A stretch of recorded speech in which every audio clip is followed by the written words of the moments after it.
सलाम मोहस्न इंसानियत पर। आज 7.3 का आखिरी लेक्चर है द स्कॉलर साइंस कॉलेज के प्लेटफॉर्म से। तो सबसे पहले आज हमने क्वेश्चन नंबर 8 करना है। क्वेश्चन नंबर 8 की स्टेटमेंट है prove that perpendicular bisector of side of a triangle are concurrent. इसमें दो वर्ड ऐसे हैं जिनके बारे में आप फर्स्ट ईयर में भी पढ़ चुके हैं, अभी मैं आपको थोड़ा सा दोबारा भी बता देता हूँ। एक है कंकरेंट। कंकरेंट वर्ड इस्तेमाल तब होता है जब आपके पास दो या दो से ज़्यादा लाइन, मिसाल के तौर पर देखिएगा, एक आपके पास लाइन ये है, एक लाइन ये है, एक लाइन ये है, ये तीनों लाइंस एक पॉइंट पे इंटरसेक्ट कर रही हैं, तो हम कहेंगे ये तीनों लाइंस कंकरेंट हैं। चार लाइंस हो जाएं, जितनी भी लाइंस हो जाएं, अगर एक पॉइंट पर इंटरसेक्ट कर रही हैं तो उन लाइंस को हम कहते हैं कंकरेंट लाइन है। अगर एक पॉइंट पर इंटरसेक्ट ना करें तो उनको हम नॉन कंकरेंट लाइंस कहते हैं। दूसरी बात है राइट बाइसेक्टर की। राइट बाइसेक्टर क्या होता है? कोई भी हमारे पास लाइन सेगमेंट है, जो हमारे पास लाइन सेगमेंट है, इस लाइन सेगमेंट को 90 के एंगल पर दो इक्वल हिस्सों में डिवाइड करे, तो ये जो लाइन है ये परपेंडिकुलर बाइसेक्टर या राइट बाइसेक्टर कहलाती है। अब इस क्वेश्चन में उसने ये कहा है क्वेश्चन नंबर 8 में कि ट्राइंगल की तीनों साइड के जो राइट बाइसेक्टर हैं वो कंकरेंट हैं, यानी कि तीनों एक ही पॉइंट पर मीट करते हैं। अब हमने ये प्रूव करना है कि तीनों एक ही पॉइंट पर मीट करते हैं। इसके लिए हमने क्या करेंगे? इसके लिए देखिए, ट्राइंगल एक बनाई, ए का पोजीशन वेक्टर ए, बी, सी, ये तीन वर्टेक्स हो गए, ट्राइंगल बनाई। और हमने सपोज कर लिया कि इसके जो राइट बाइसेक्टर हैं वो डी ई एफ, यानी कि ओ एफ, ओ ई, ओ डी, ये तीन राइट बाइसेक्टर हैं। O D right bisector B C पर है, ओ एफ बी ए का है, ओ ई सी ए का है, ये तीन राइट बाइसेक्टर हैं। अब हम क्या करेंगे? अब यही बात हमने सारी यहां लिख दी। ओ को हमने ओरिजिन ले लिया इस रेफरेंस के एतबार से कि ओ ओरिजिन है। अब बी का पोजीशन वेक्टर बी था, सी का position vector point D find कर लेंगे, पॉइंट ई फाइंड कर लेंगे, पॉइंट एफ फाइंड कर लेंगे। वो मैंने यहां फाइंड करके लिख दिया। यहां देखिए आपको नजर आ रहा होगा, O D B plus C over two, O E A plus B over two, O F A plus B over two, वही मिड पॉइंट फार्मूला जो हमने 7.1 में रेशो फार्मूला, डिवीजन फार्मूला के नाम से डिस्कस किया था, उसी से ये mid point formula. Let O is the origin of reference and A B C are the position vectors of the vertices A B C respectively. जो बात मैंने पहले बताई उसी को अंग्रेजी की फॉर्म में यहां लिख दिया। अब बी सी फाइंड करना है। हमारे पास बी भी है, सी भी है। आपको तो अब बी सी कैसे फाइंड करते हैं? Position vector of C minus position vector of B, C minus A आ गया। इसी तरीके से सी ए फाइंड करना है तो A minus C, position vector of A minus position vector of C. A B find करना है, A B position vector of B minus position vector of A. B C भी आ गया, सी ए भी आ गया, ए बी भी आ गया। अब हमें यह बात मालूम है कि ओ डी ए बी पर परपेंडिकुलर है। अब ओ डी परपेंडिकुलर है बी सी पर, तो जब आपको लास्ट लेक्चर में बताया था कि दो वेक्टर्स परपेंडिकुलर हों तो उनके डॉट प्रोडक्ट जीरो के इक्वल आता है। O D dot B C equal to zero. O D की वैल्यू लिखी, सी माइनस बी की लिखी। जब इन दोनों का डॉट प्रोडक्ट लिया तो ये सी के मैग्नीट्यूड का स्क्वायर माइनस बी के मैग्नीट्यूड का स्क्वायर। लास्ट लेक्चर में इसमें डिटेल से बात की थी।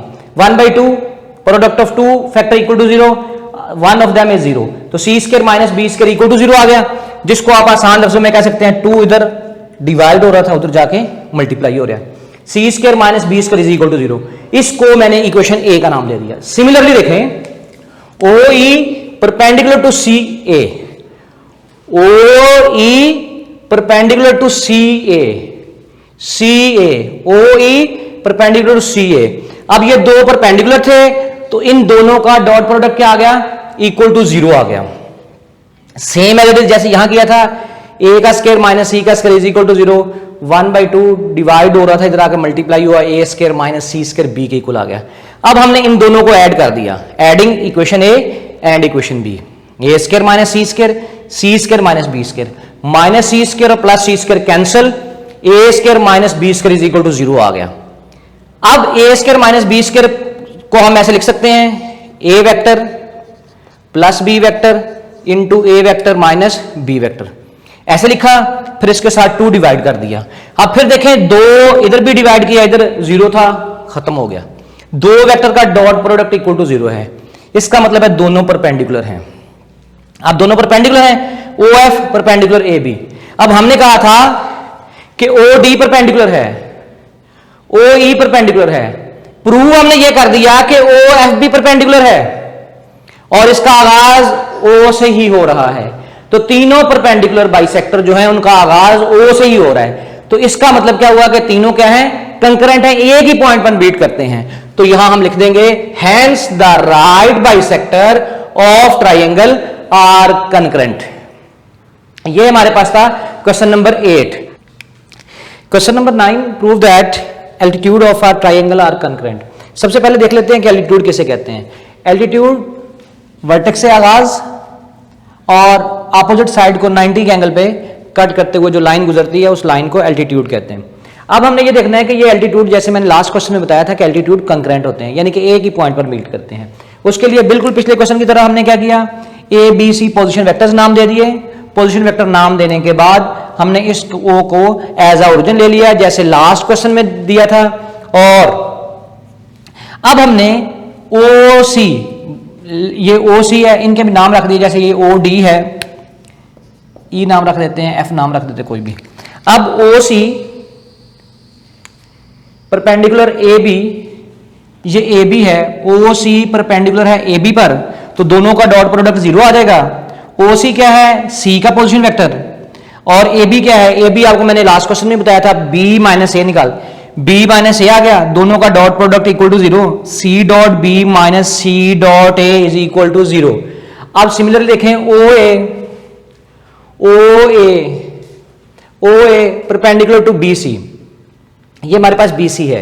अब ये BC पर OA परपेंडिकुलर है जी। अब OA परपेंडिकुलर टू BC, इन दोनों का डॉट प्रोडक्ट 0 आ गया, A का डॉट C के साथ, A का डॉट B के साथ। इसको इक्वेशन B का नाम दे दिया। इन इक्वेशन A और इक्वेशन B दोनों को ऐड कर लिया।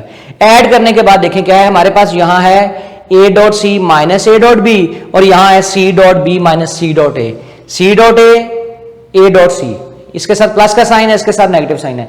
लास्ट हमने एक्सरसाइज में देखा था कि A dot B is equal to B dot A होता है, यानी कि डॉट प्रोडक्ट में कम्यूटेटिव प्रॉपर्टी होल्ड होती है। अब जब होल्ड होती है, ये नेगेटिव वाली वैल्यू और ये पॉजिटिव वाली वैल्यू कैंसिल हो जाएगी। अब देखिए C dot B minus A dot B, अब B डॉट इस साइड पे लिख लिया, क्योंकि जब डॉट को दोबारा इसके साथ लेंगे, इसके साथ लेंगे तो वही बात बन जाएगी।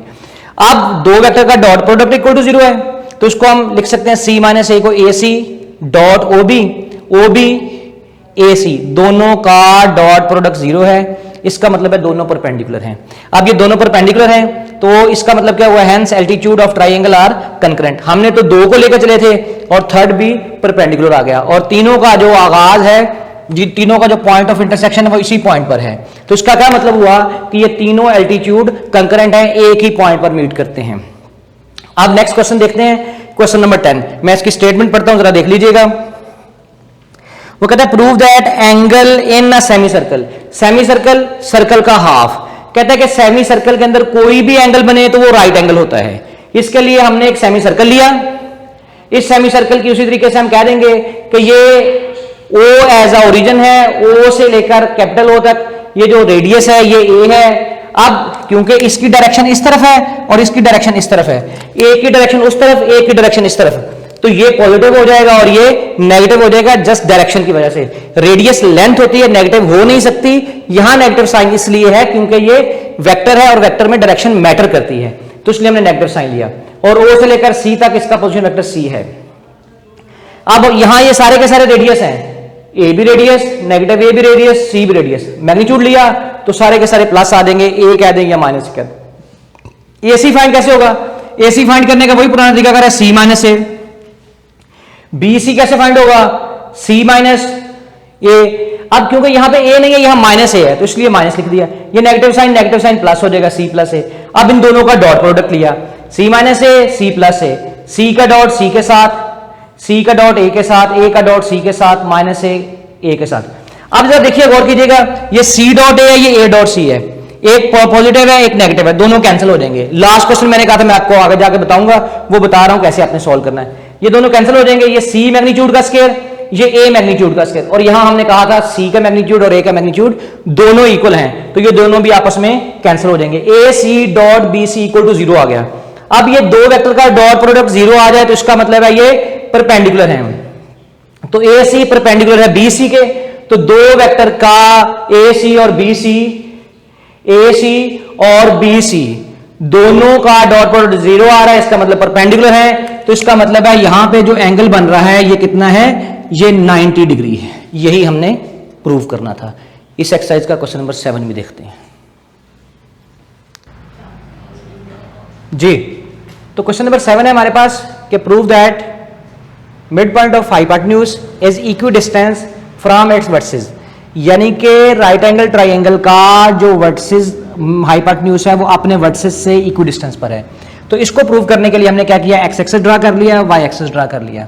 अब देखें हमने यहां पे कोऑर्डिनेट ले लिया a0, आपको पता है एक्स एक्सिस पे y की वैल्यू 0 होती है, y एक्सिस पे x की वैल्यू 0 होती है, तो यहां पे ओरिजिन पे x की वैल्यू 0, y की वैल्यू 0, यहां पे 0 भी a0 आ गया।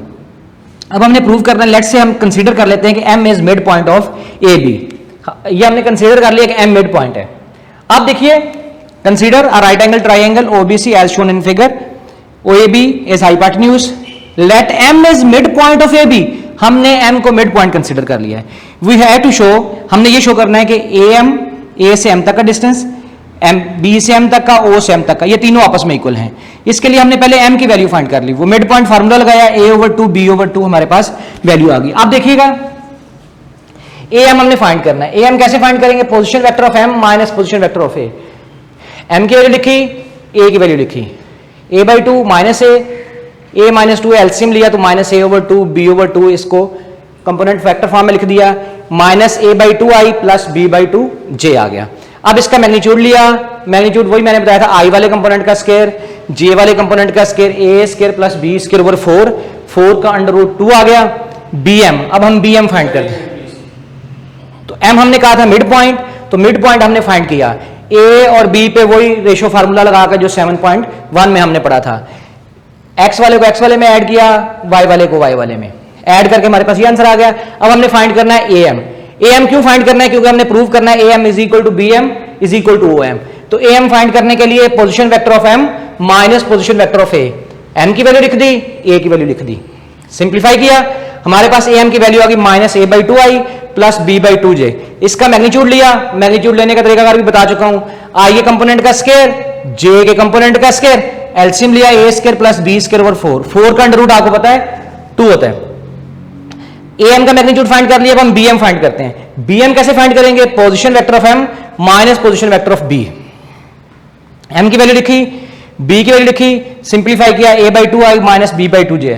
अब इसका मैग्नीट्यूड फाइंड करेंगे, मैग्नीट्यूड फाइंड करने के लिए I वाले कंपोनेंट का स्क्वायर, J वाले कंपोनेंट का square, A square over 4 B square over 4, LCM लिया 4 का अंडर रूट 2 आ गया, BM भी आ गया। सिमिलरली हमने क्या किया, OM फाइंड किया।